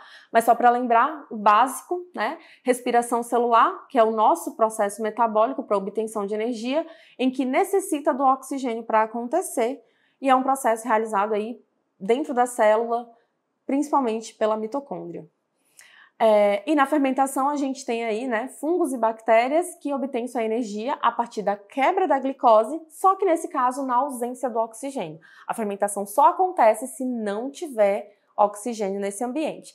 Temos também a quimiossíntese, realizada aí por algumas bactérias, que conseguem fazer um processo semelhante à fotossíntese. A diferença é que não tem a absorção de luz, elas não precisam absorver luz. Elas conseguem utilizar compostos inorgânicos para produzir compostos orgânicos a partir da própria energia aí da oxidação desses compostos inorgânicos, ok?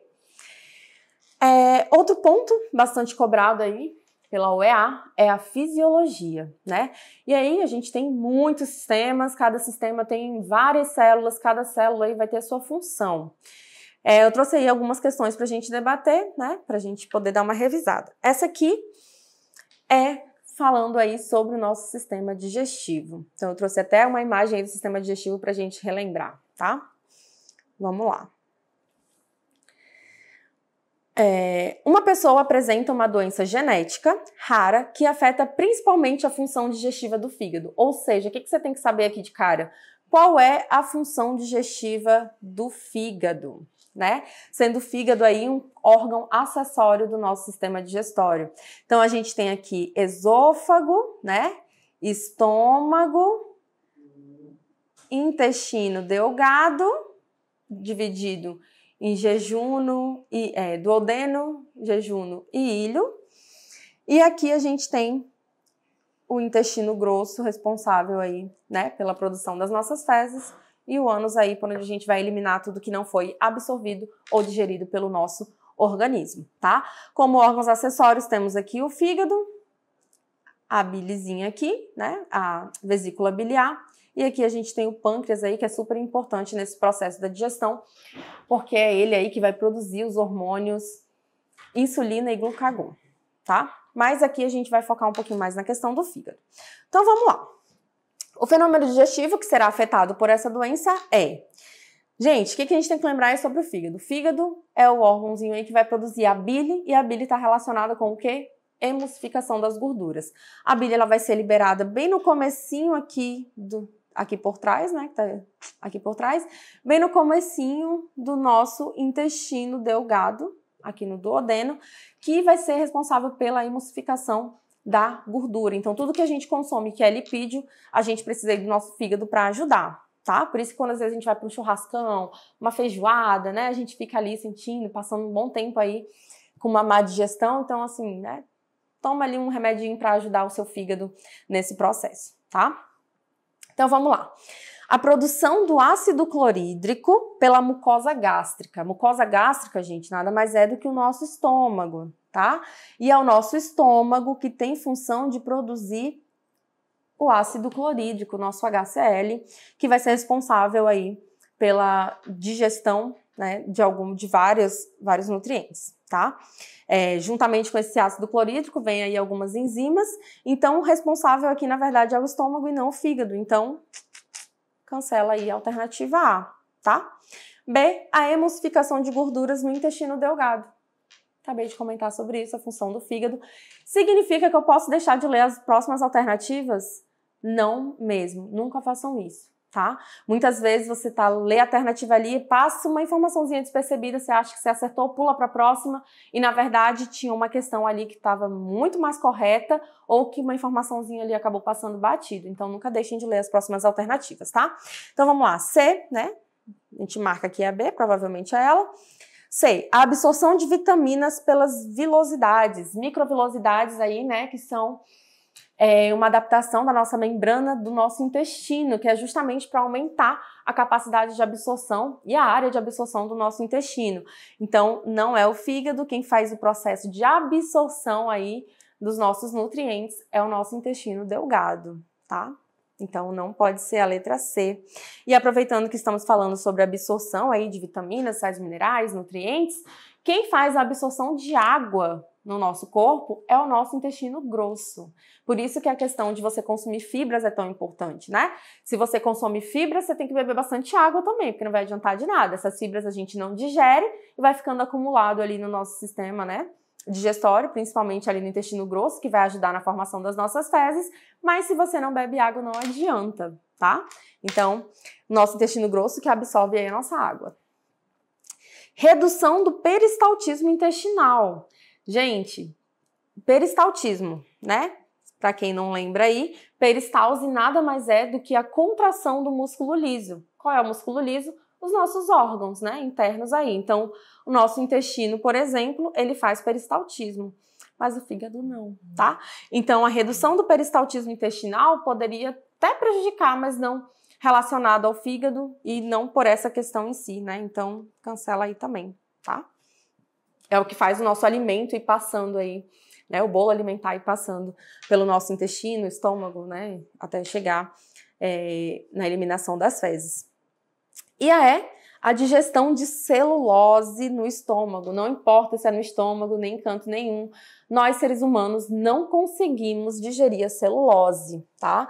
Animais herbívoros, eles têm relações mutualísticas, relações simbióticas com algumas bactérias ou protozoários que digerem celulose, super importante, né, já que eles são herbívoros, mas nós não temos essas relações e nós também não conseguimos digerir a celulose. Então, qualquer coisa que a gente consuma de vegetal precisa ser extremamente bem triturado, senão vai sair inteiro lá nas fezes, como a questão do milho, tá? Então, essa aqui também não tem como ser.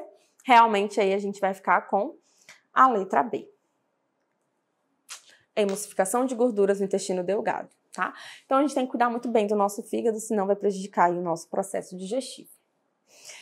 Não tem como a gente falar de fisiologia sem falar de sistema sanguíneo, né? Sistema circulatório, cardiovascular, 3 nomes para a mesma coisa, temos que saber todos. A gente precisa saber as funções das nossas células sanguíneas, a gente tem o sangue aí como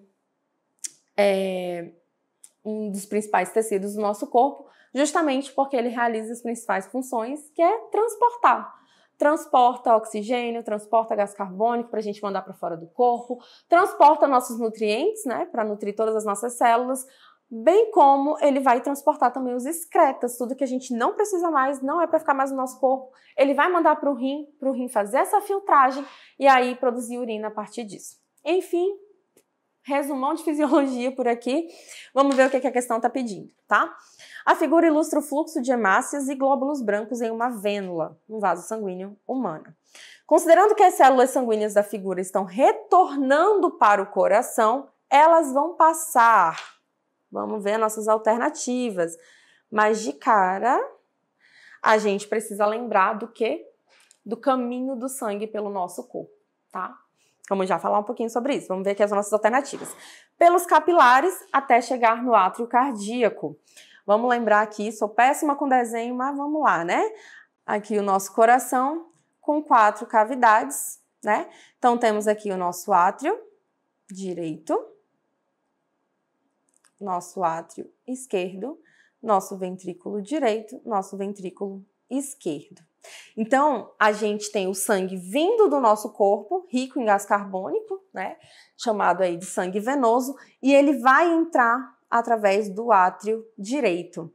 Do átrio direito, ele passa para o ventrículo direito, enche o ventrículo direito e a gente tem o primeiro tum-tum do coração. Então, o coração faz tum-tum porque ele vai ter 2 bombeamentos aqui. Esse primeiro aqui, ele manda do ventrículo direito para os pulmões, né? Por aqui tem uma outra que passa aqui também para ir para os nossos pulmões, onde ele vai ser oxigenado e mandado de volta. Quando ele é mandado de volta, ele vem para o átrio esquerdo, passa para o ventrículo esquerdo e aí é o outro tum do nosso coração. Tum, tum, tum, tum, né? Esse segundo tum é justamente o que vai contrair para bombear o sangue, agora oxigenado, sangue arterial, para o restante do nosso corpo, né? Tanto aqui para a região da cabeça, quanto para a região inferior, ok? Então, ele quer saber quando o sangue está voltando do nosso corpo. Quando ele está voltando do nosso corpo, através da veia, né? Lembrando que artérias transportam sangue arterial, oxigenado, e veias transportam sangue venoso, rico em gás carbônico, tá? Então, pelos capilares até chegar ao átrio cardíaco. Pessoal, quando o nosso sangue arterial ele é bombeado para o nosso corpo, ele vai para os órgãos, né? Nesses órgãos, a gente vai ter vários capilares, que é onde vai ocorrer a troca. Troca de nutrientes, troca de excreta, troca de oxigênio, de gás carbônico, tudo que o sangue vai precisar ir para transportar, tá? Então, essas trocas são feitas nos capilares. Então, passa pelos capilares de fato, mas vamos ver aqui o restante, né? Pelas veias até chegar no átrio cardíaco. Ok, né? Se ele está voltando, ele passou pelos capilares, ele vai para as veias, para voltar para o coração. E quando ele volta para o coração, ele volta de fato para o átrio. Aqui ele não está especificando o átrio direito ou o átrio esquerdo, então vamos levar em consideração o átrio, tá? Então, por enquanto, aqui eu ficaria com a letra B. Vamos ver as próximas. Pelas arteríolas, até chegar ao átrio cardíaco. Arteríolas são as artérias menorzinhas, sangue oxigenado, então não é voltando, é indo. Cancela a C, tá? Pelos capilares até chegar ao ventrículo cardíaco. Essa aqui já está errada, porque quando o sangue volta, ele volta para o átrio e não diretamente para o ventrículo, tá? Pelas artérias até chegar ao ventrículo. Mesma coisa, ele está pedindo para o sangue voltar. Se o sangue está voltando, ele volta pelas veias e não pelas artérias. Então, não tem como ser a E também. E a A está errada. Não é que ela esteja errada, mas quando está voltando, ela passou pelos capilares, foi para as veias. Das veias é que retornam para o coração, tá? Então, é que nem eu falei para vocês, a B é a certa das certas, ok? Dependendo aí do que a gente tenha como alternativa. Então, a gente vai ficar com a letra B. Simplesinha essa questão, tá? Mamão com açúcar. E aqui, obviamente, vamos dar uma revisada na estrutura do coração, tá? Então, aqui a gente tem, ó, átrio direito, ventrículo direito. Átrio esquerdo, ventrículo esquerdo. O sangue, ele vem cheio de gás carbônico, né? Então, o sangue venoso através da veia cava superior, através da veia cava interior, né? Que vai entrar aqui no átrio direito, vai encher de sangue e vai abrir aqui a nossa válvula chamada de válvula tricúspide. Abriu, quando ela abre, não volta mais, então é para o sangue inteiro passar. Pessoas que têm problemas aí na válvula têm que trocar, né? Temos várias doenças aí relacionadas a essas questões, porque não pode voltar sangue para o átrio, né? Então, encheu o ventrículo direito de sangue, primeiro tum do coração, vai mandar esse sangue aqui através das artérias pulmonares para os pulmões, né? Pulmão esquerdo e pulmão direito. Atenção, gente. Tudo que chega no coração é veia. Tudo que sai do coração é artéria. Então, tomem cuidado. Por quê? Porque se chega no coração é veia, mas se sai é artéria, a gente aprendeu há muito tempo que veia transporta sangue venoso e artéria transporta sangue arterial. Mas como tudo na biologia tem a sua exceção, a gente tem uma exceção aqui, tá? A artéria pulmonar, ela é chamada de artéria porque ela está saindo do coração para ir para os pulmões. Porém, na artéria pulmonar, a gente vai ter a presença de sangue venoso, sangue rico em gás carbônico. Então, tome esse cuidado aí com essas regrinhas, tá? Temos exceções. Então, o sangue venoso, ele passa para a artéria pulmonar, vai para os pulmões, onde ele vai trocar, né? Vai deixar o gás carbônico e vai pegar o oxigênio nos nossos dois pulmões. E agora, esse sangue oxigenado, o gás carbônico é eliminado através da nossa respiração, e agora esse sangue oxigenado, ele volta para o coração, tá? E quando ele volta para o coração, já que está chegando no coração, ele vai voltar por uma veia, porque está chegando no coração. Porém, essa veia, ela não transporta sangue venoso, ela transporta sangue arterial, né? O sangue rico em oxigênio. Então, esse oxigênio, ele volta através da artéria pulmonar, da veia pulmonar, enche o átrio esquerdo, abre a válvula bicúspide, ou chamada também de válvula mitral, enche o ventrículo esquerdo e aí o segundo tum do coração, que vai mandar esse sangue agora oxigenado, cheio de oxigênio, para todas as partes do nosso corpo através da artéria principal, artéria chamada de artéria aorta, né? Então ele vai mandar aqui através da carótida, da subclávia, para todo o restante aí do nosso corpo, agora super oxigenado, né? Quando ele volta pela veia e aí o processo começa todo novamente, lembrando que é rápido, que é involuntário, né? A gente não vai comandar esse processo. Beleza, pra gente finalizar aqui a nossa revisão com conteúdo também extremamente importante aí, que é a evolução, né? Vamos falar sobre Darwin. Darwin maravilhoso. Amo, sou fã. Vamos lá, então. A teoria moderna da evolução. Atenção, teoria moderna da evolução. O que é a teoria moderna da evolução, gente? É quando a gente tem os maravilhosos Darwin e Mendel, quando a genética vem para explicar a evolução. Perfeitos, né? Que é o que a gente vai chamar aí de neodarwinismo, que é o que a gente tem hoje, principalmente com o avanço de biotecnologia e etc, tá? Então vamos lá, fornece elementos fundamentais de que Darwin não tinha conhecimento para explicar de forma completa sua teoria. A teoria moderna da evolução explica, vamos ver o que as alternativas estão dando aqui pra gente. A existência da variabilidade nos seres vivos. Opa! Eita! A existência da variabilidade nos seres vivos. A existência da variabilidade, Darwin já falava sobre isso, né?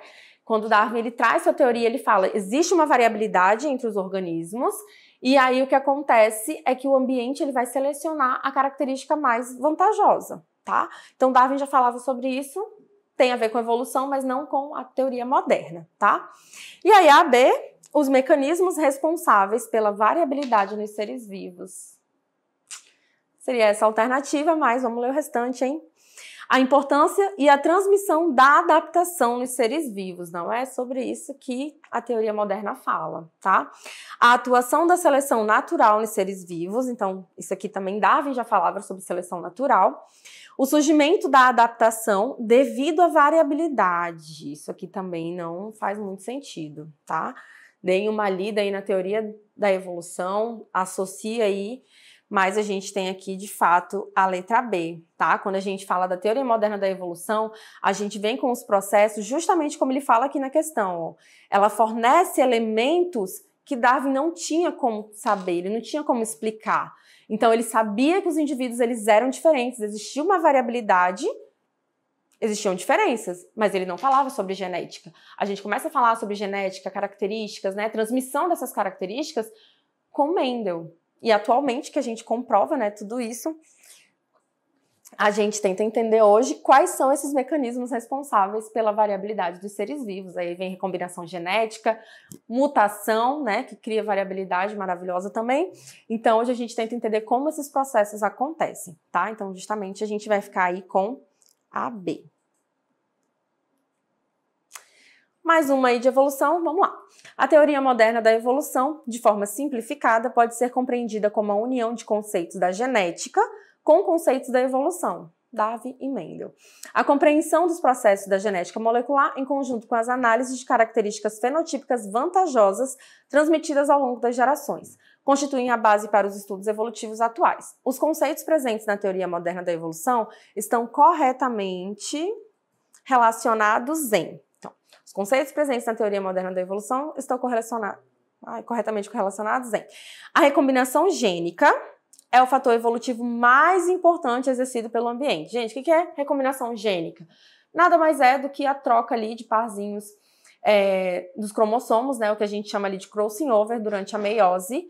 E não, ela não é o fator evolutivo mais importante do que recombinação gênica, que é muito importante, vamos deixar claro. Recombinação gênica também está relacionado com variabilidade genética, né? É o que faz filhos do mesmo pai e da mesma mãe serem diferentes, porém ela não é a mais importante. Mais importante que ela, aí a gente tem a mutação, tá? A adaptação de uma característica ocorre em função de sua maior ou menor utilização pela população.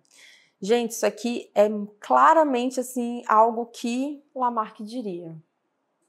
Vamos deixar em stand-by, só para deixar ali, né? Vamos ver. A reprodução sexuada tende a manter uniformemente as características de uma população. Gente, esse uniformemente aqui pegou, hein? Quando a gente fala de reprodução sexuada, a gente está falando justamente de variabilidade, né? Reprodução assexuada é bem interessante, mas precisa de reprodução sexuada para manter variabilidade da população. Então, ela não mantém as características uniformes, né? Pelo contrário, vamos eliminar essa daqui, pelo amor de Deus. Os organismos mais adaptados com relação ao genótipo e ao fenótipo são selecionados pelo ambiente. Essa aqui tá bem perigosa, hein? Vou deixar em stand-by. E aí, as mutações constituem a única fonte de variabilidade. Gente, mutação, variabilidade andam assim de mãos dadas. Porém, esse única fonte aqui, ó, tomem cuidado. Quando a questão trouxer exclusivamente, única, né, a mais importante, tomem cuidado com esses termos, tá? Então, a mutação, ela é extremamente importante para a variabilidade, mas não é a única fonte de variabilidade. Recombinação gênica também é fonte de variabilidade, ok? Então, a gente fica aqui com a letra D, que é a mais correta de todas as corretas. Como eu falei para vocês, essa letra B, quem falaria sobre ela é Lamarck. Lamarck, ele traz essa questão de utilizar, né? Lei do uso e do desuso. Quanto mais você usa, quanto menos você usa. Então, isso aqui seria sobre Lamarck e não sobre a evolução, né, proposta por Darwin, tá? Então, de fato, os organismos mais adaptados, tanto genótipo quanto fenótipo, são selecionados pelo ambiente. Era justamente isso que Darwin trazia, né? Que o indivíduo que tem a característica mais vantajosa de sobrevivência é o que vai ser selecionado. E aqui mais uma questãozinha bem interessante, né, que vai falar aí sobre especiação. Especiação, formação de novas espécies. A gente precisa entender, a gente precisa falar um pouquinho aqui sobre barreira geográfica, tá? Então, a figura mostra uma representação esquemática de 3 diferentes ecossistemas. No 1, houve uma redução da área inicial, mas não ocorreu uma ruptura total. Então, a gente percebe aqui que os indivíduos, eles mantêm um contato, né? A gente tinha um ecossistema, várias populações nesse ecossistema, só que, por mais que tenha tido uma redução, essas populações continuavam mantendo contato, né? No ecossistema 2, houve uma ruptura total. Então, esses indivíduos, eles estão separados, eles não têm contato um com o outro. Se eles não têm contato um com o outro, significa que não há fluxo gênico entre as populações, ok? E no ecossistema 3, houve uma ruptura total da área inicial, mas as partes se mantiveram comunicantes por meio de um túnel, correspondendo a um corredor ecológico, inclusive maravilhoso, a gente fala bastante sobre a questão do corredor ecológico, principalmente na construção de estradas, né? Então, acaba que essas populações continuam mantendo um contato ali. Se elas continuam mantendo contato, tanto o ecossistema 1 como o 3 mantiveram fluxo gênico. A chance de as populações se diferenciarem nessas questões é extremamente raro, né? Porque se mantém o fluxo gênico, mantém a troca ali entre as populações e isso não vai gerar diferenças entre elas, não vai ter especiação. Então vamos ver o que a questão está perguntando. Suponha que existe uma mesma população de lebres em cada uma das áreas indicadas, tá? Então cada área aí vai ter uma população de lebres. A menor chance de ocorrer especiação depois de um longo período, a partir dessa população original, é nos ecossistemas, né? E aí vamos ver. Ele está pedindo a menor chance de ocorrer especiação. O que é especiação? Formação de novas espécies. É quando elas passam aí, começam a se diferenciar essas populações e a gente tem, a partir de um ancestral, formação de novas espécies. Se mantém o fluxo gênico, gente, não tem como ter uma especiação. Ou seja, como ela está pedindo a menor chance de ocorrer, vai ser justamente onde se mantém um fluxo gênico. Ou seja, no ecossistema 1 e 3. O ecossistema 2, em que houve uma ruptura, é justamente onde vai ocorrer aí a longo prazo, né, depois de alguns anos, a especiação, formação de novas espécies. Então, se a questão pedisse a maior chance, seria o ecossistema 2. Como ele está pedindo a menor chance, a gente tem o ecossistema 1 e 3. E é isso. Espero que vocês tenham gostado, espero que eu tenha ajudado aí de alguma forma. Desejo boa sorte nesse momento, boa sorte nessa fase, vai dar tudo certo e qualquer coisa, estamos aí.